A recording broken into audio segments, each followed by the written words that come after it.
चाँद उस जंगल में खड़े बातें कर रहे होते हैं और कहते हैं कि बिला वजह ही हमारे घर वाले हमें इस जंगल के बारे में डरा रहे थे। जहाँ पर फैमिलीज आती हैं, घूमती हैं, छोटे छोटे बच्चे रातों को आते हैं और रातों को वापस चले जाते हैं। तस्वीर बनाते हैं, लड़के आते हैं, तस्वीरें बनाते हैं और वापस चले जाते हैं। हमारे घर वाले हमें बिला वजह ही हमें डरा रहे हैं। वो ये कहकर हरे होते और हंसी मजाक करते और कहते हैं क्यों ना आज रात ही गुजारी जाए। खैर वो रात वही हो जाती और वो वहाँ आग जलाकर बैठ कर बातें करने लग जाते हैं और आग की तस्वीरें बनाने लग जाते हैं।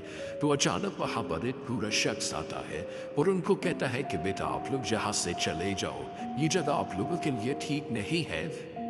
वो लोग बाबा की बातों को मजाक में लेते हैं। खैर बाबा कहता है कि मैं आप लोगों को एक बात बता दूँ, यहाँ पर एक चुड़ैलनुमा औरत आती है जो लोगों को जिंदा ही खा जाती है, लोगों के दिल चबा चबा कर खाती है। वो लोग बाबा की बातों को मजाक में लेते हैं और कहते हैं कि बाबा जी क्या हो गया है, आपको मुल्क के लिहाज से आपको डर लग रहा है, इस वजह से आप ऐसी बातें कर रहे हैं। बाबा ने देखा कि उसकी बातों को सीरियस नहीं लेते, वो गायब हो जाता है। वो लोग फिर आग की तस्वीर बनाने में मगन होते हैं कि वहाँ पर एक औरत आ जाती है जिसके हाथ में एक लालटेन होती है और वो उनको कहती है कि आप लोग मेरे इलाके में क्यों आए हो, जहाँ से चले जाओ। वो लोग कहते हैं लो जी बाबा गया तो अब ये नई मुसीबत गले पड़ गई।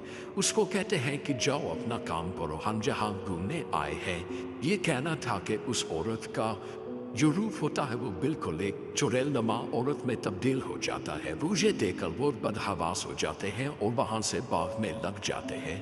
भागते भागते उनमें से उनके एक दोस्त को ठोकर लगती है और वो गिर जाता है।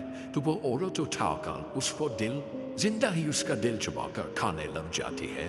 तो वो ये देखकर डरते हैं और दूसरी जानिब भागने लगते हैं। दूसरी तरफ भागते हैं तो उनके आगे एक लड़की होती है, वो भी भाग रही होती है और वो कुछ खा रही होती है। वो उसके पीछे पीछे भागते हैं कि शायद ये अभी कहीं किसी चीज़ से डरकर भाग रही है, लेकिन दर हकीकत वो उनके उसी दोस्त को खा रही होती है। वो चुड़ैल होती है और वो एक जंगल नुमा में भाग जाती है, गायब हो जाती है। वो उसके पीछे जाती है तो देखते हैं वहाँ पर उनके वो दोस्त भी होते हैं जो गायब हुए थे, उनके साथ कटे पड़े होते हैं।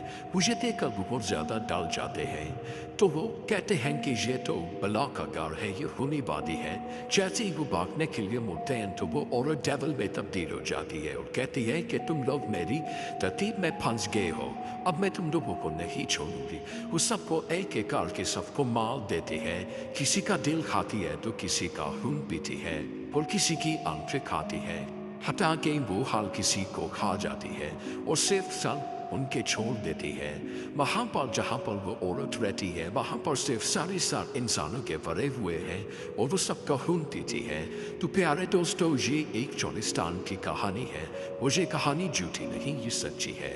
वहाँ जहाँ पर आज तक जो भी गया वो वापस कभी नहीं आया।